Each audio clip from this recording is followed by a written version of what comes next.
ministère des Armées se justifie du recours au secteur privé pour le gardiennage de certains de ces sites. Le député RN Franck Giletti s'interroge en effet sur le recours à des sociétés privées pour la protection des sites militaires. Pour M. Giletti, les forces armées devraient être en capacité de s'occuper elles-mêmes des accès aux infrastructures militaires et de leur sécurité.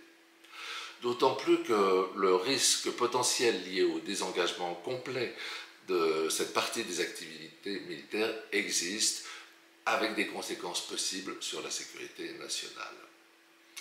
Dans la réponse qu'il a publiée le 25 mars, le ministère des Armées explique que la protection des sites militaires est établie en fonction de la sensibilité du site et de la menace identifiée, en conciliant le juste besoin des moyens de sécurité passive comme active.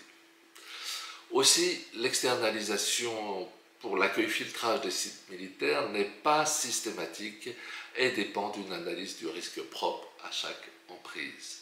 Plus précisément, il revient à chaque armée, direction et service de décider de recourir ou non à des entreprises privées de sécurité en fonction de sa propre organisation et du concept emploi de ces éléments dédiés à la sécurité-protection.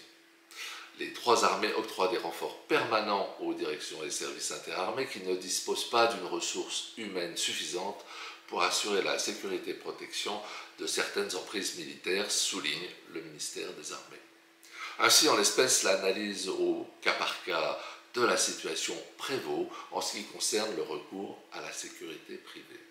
Merci et à la semaine prochaine.